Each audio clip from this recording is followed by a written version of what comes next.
Hey everyone.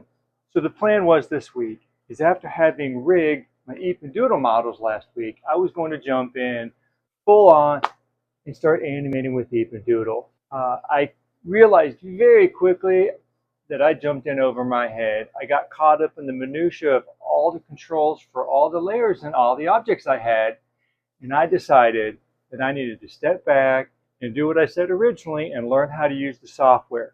So I decided to go back to fundamentals and start on an easier project. Let's take a look.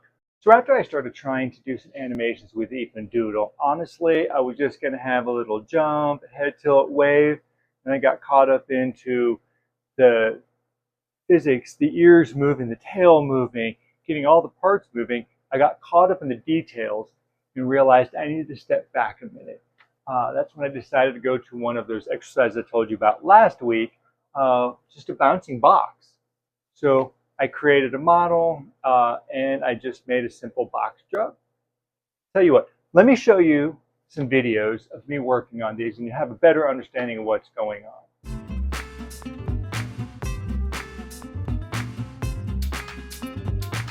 So the red box, definitely need to work on my timing a little bit, but then the second video, the blue box jumping, I was making a little more headway, some discoveries on it. Let me show you some videos of me going through all the motions. As I'm walking through this, I'll kind of let you know what was going on. The initial step was making just a simple box model. Instead of having multiple components, I just had a base, the box, and I decided to do a second box on top just to see what I could do. Initially, I just parented the box to the base, but for this exercise, it really did not need it. I just wanted to get used to working on timing the ease in, ease out, squash the stretch of a single object, get myself used to it. It's a good thing I did because as I was going through the process, I made a number of discoveries. One, I was trying to add new copy and paste keyframes in, which turned out to be a kind of a mistake, at least from what I was doing.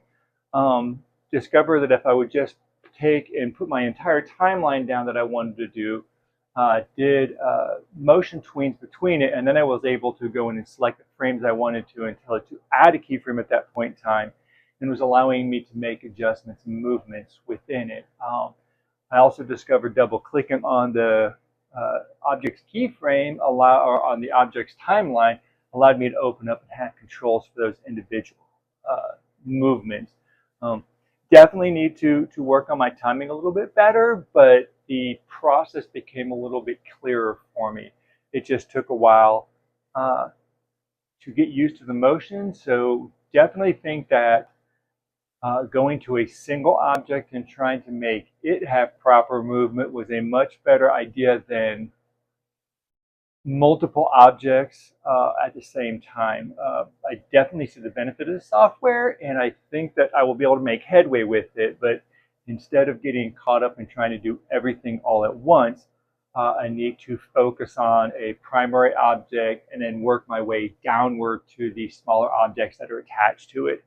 Or thinking in terms of the hierarchy tree on my Eep and Doodle models, I had the body, and then I had a head attached to the body, arms, tails, feet all attached to the body. And then on the head, I had the ears and the faces attached to the head. So as I moved the body, the head would move and all the objects attached, that would move.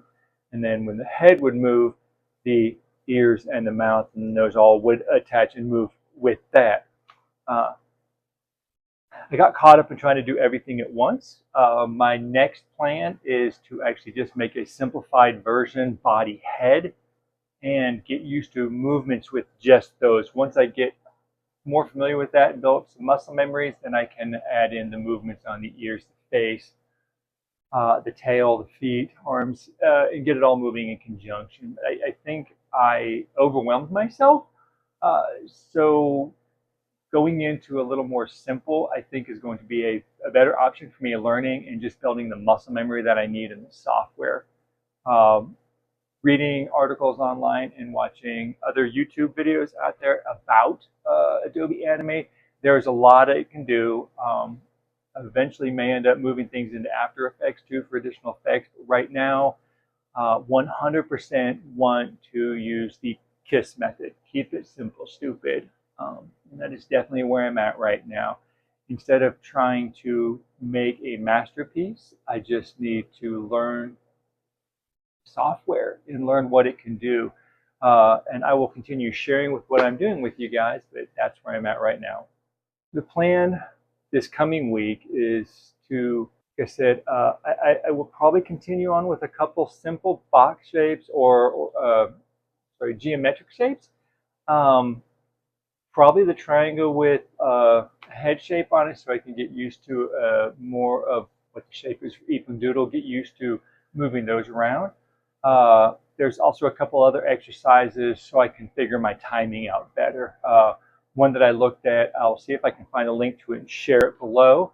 One animator had the suggestion of just taking a simple dot and moving it around the screen and getting used to ease in, ease out, and timing on it. Another exercise I found from before is the exact same exercise, but dealing with volume. So taking a simple dot or a small circle and moving it around the screen, getting used to timing on it, but putting a circle around it or blob and seeing how, as it's moving faster or slower, how that blob around it is acting as well. And I will probably try to tackle that this week. I think these simple exercises will get me more used to the use of the timeline and the keyframes and the timing. And that should allow me to have much smoother animations. Once I feel like I've got that under control, then I will go back into using my Eep and Doodle models. And from what I'm reading, it makes a lot more sense to get the overall motions done. And once that's done for a video, then go back and start moving the details to get all the physics, the ear movements, the mouth movements, everything else adjusted in with it. So hopefully I'll have some more fun videos. So if any of you guys have ever experienced this in the past where you jumped into something and had to take a step back, learn some simpler options, share it in the comments below. I would love to hear what you guys are experiencing as you're going down this journey as well. As always, please hit the like button, subscribe. It seems silly, everybody asks, but it really does help. I appreciate it. See you guys next week.